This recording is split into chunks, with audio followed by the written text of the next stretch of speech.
Up next, HCT Hamda from Muhyiddin Nahadia School will deliver her speech in Tamil. Let us open our hearts and minds to her message and welcome her with a warm round of applause. මීළඟට තවත් කතිකාවකින් ඔබ ඇමතීම සඳහා මේ ආරාධනාව මුහයියද්දීන් දහම් පාසලේ HCT හම්දා සර්යටයි.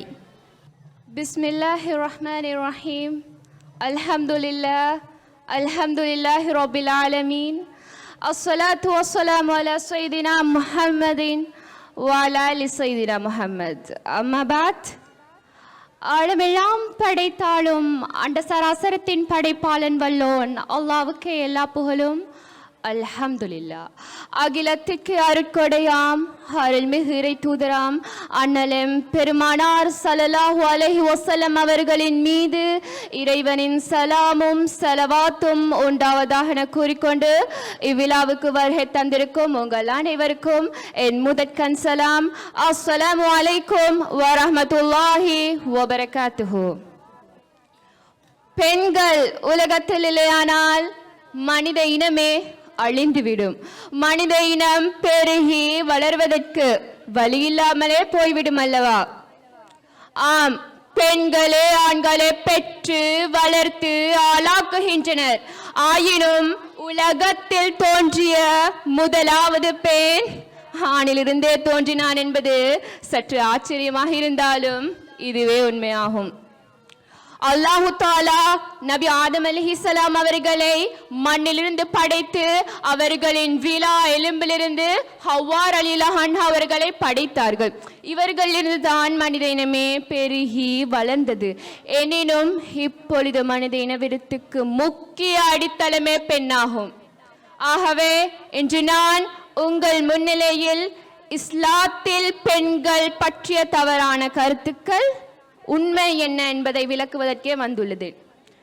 முதலாவதாக, பெண் என்பவள் நேர்கொண்ட பார்வை, இடி போன்ற பேச்சு, நேர்மை கொண்ட கர்வம், கடல் போல கரை இல்லாத துணிவு, வானம்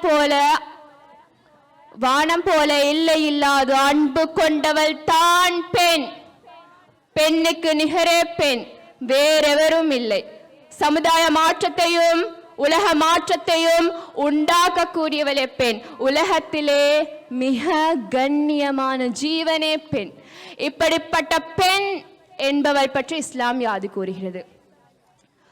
ஆம், இஸ்லாம் பெண்கள் விடயத்தில் நடந்து கொள்ளும் முறை அழகானதல்ல என்றும் அவளது சுதந்திரம் உரிமை என்பவற்றை இஸ்லாம் பறித்துள்ளது என்றும் அவளை வீட்டினுள்ளே பூட்டி வைத்து அவளது அறிவு வளர்ச்சிக்கு அது தடை செய்கிறது என்றும் ஆண்களின் அடிமையாகவும் பிள்ளைகளை பெறும் ஓர் இயந்திரமாகவும் ஆண்களின் உடல் இச்சைகளை தீர்க்கும் ஒரு போக பொருளாகவுமே இஸ்லாம் பெண்களை மதிக்கின்றது என்ற விமர்சனங்களையும் இது பற்றிய தவறான கருத்துக்களையும் மனித உள்ளங்கள் பதிவு செய்வதற்கு சில சக்திகள் முயல்கின்றன.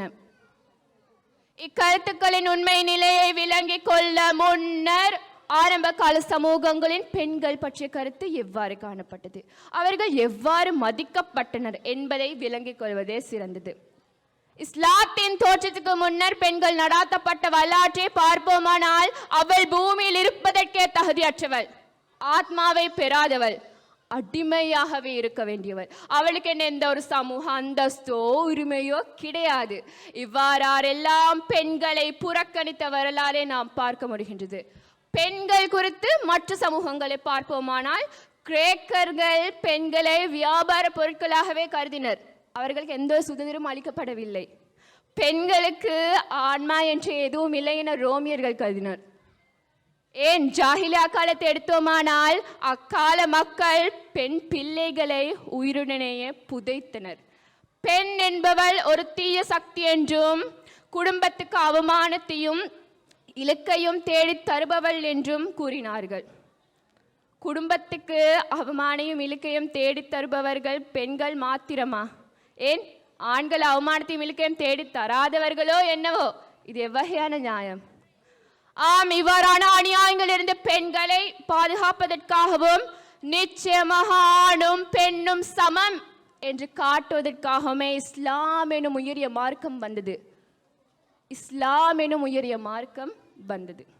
இது பற்றி ஒரு அல் குர்ஆன் வசனத்தை பார்ப்போமானால், அல் குர்ஆன் 24 அது அத்தியாயம் 45வது வசனத்தில் பின்வருமாறு கூறுகிறது: யாரேனும் ஒரு கற்புள்ள பெண்கள் மீது அவதூறு கூறி அதற்குரிய 4 சாட்சிகளை கொண்டு வராவிட்டால் நீங்கள் அவனை 80 கசேடி கொடுத்து தண்டியுங்கள், பின்னர் அவனது சாட்சியத்தை ஒருபோதும் ஏற்காதீர்கள் என்கிறார்கள். இந்த அல் குர்ஆன் வசனம் படி பெண் என்பவள் கண்ணியமானவள், அவளுக்கு மானம் உண்டு, அவள் மீது படுதூறு கூறுவதற்கு யாருக்கும் உரிமை இல்லை. அப்படி அவள் மீது படுதூறு கூறுபவர்கள் 4 சாட்சிகளை கொண்டு வராவிட்டால் அவர்கள் கடும் தண்டனைக்கு ஆளாகுவார்கள் என்பதையே பின்வரும் வசனம் விளக்குகின்றதல்லவா. இது பற்றிய மற்றொரு ஹதீஸ் வசனத்தை பார்ப்போமானால், உங்களில் சிறந்தவர் உங்கள் மனைவியரிடம் நட்பண்பால் சிறந்தவர் ஆவார் என அல்லாஹ்வின் தூதர் நபி முஹம்மது ஸல்லல்லாஹு அலைஹி வஸல்லம் அவர்கள் அறிவிக்கின்றார்கள். நூல் திருமிதி, அறிவிப்பாளர் அபூ ஹுரைரா ரலியல்லாஹு அன்ஹு. இதில் பெண்ணின் கண்ணியம் எடுத்துரைக்கப்படுகிறது. ஆம், இப்பொழுது மாதிரியாக கூறும் சுதந்திரம், உரிமை, பாதுகாப்பு என்பவற்றை இஸ்லாம் பெண்களுக்கு 1400 வருடங்களுக்கு முன்னரே அளித்துவிட்டது. ஆகவே இவை மூன்றும் ஒன்றுடன் ஒன்று இணைந்தவையே. அளவுக்கு மிஞ்சினால் அமிர்தமும் நஞ்சென்பார்கள். அதுபோலத்தான் மட்டுப்படுத்தப்படாத சுதந்திரம், உரிமை என்பன அழிவுக்கு வழி கூறும். இதனாலே தான் அரசியல் அமைப்பு திட்டங்கள் கூட பிரதம மந்திரிக்கும் ஏனைய மந்திரிமார்களுக்கும் அளிக்கப்பட்டுள்ள சுதந்திரம் மட்டுப்படுத்தப்பட்டுள்ளது. எனவே தான் இஸ்லாம் பெண்களுக்கு மட்டுப்படுத்தப்பட்ட சுதந்திரத்தை அளித்துள்ளது.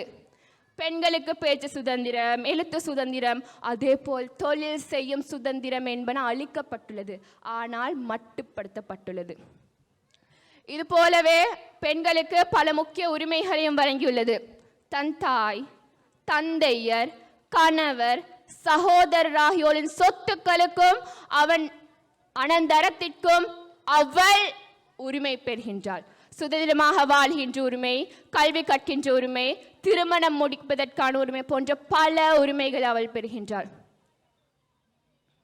இவை தவிர ஒரு பெண்ணுடைய வாழ்க்கையில மிக முக்கிய விடயமான திருமண விடயத்தில் கூட அப்பெண்ணின் அனுமதியின்றி திருமணம் செய்து கொடுப்பதை இஸ்லாம் ஏற்றுக்கொள்ளவில்லை.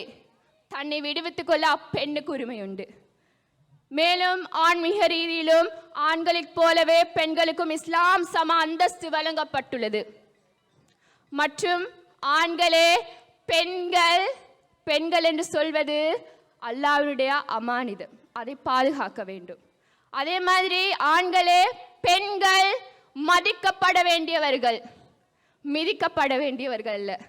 பெண்கள் என்பவர் யார்? பெண்கள் என்பவர் மதிக்கப்பட வேண்டியவர்கள், மிதிக்கப்பட வேண்டியவர்கள் அல்ல. மற்றும் கொடுத்த தலைப்பை கச்சிதமாக பேசி முடித்துவிட்டு, போற்றுவோர் போற்றட்டும், புனிதவாறு தூற்றுவோர் தூற்றட்டும், எவர் வல்லினும் நில்லேன், எதிர் நீச்சலுடன் செல்வேன், வெற்றி எனும் அடக்கை அடையும் வரை செல்வேன், இறுதியாய் சலாம் கூறி விடை பெறுகின்றேன். வஸ்ஸலாமு அலைக்கும் வரஹ்மத்துல்லாஹி வபரகாத்துஹு.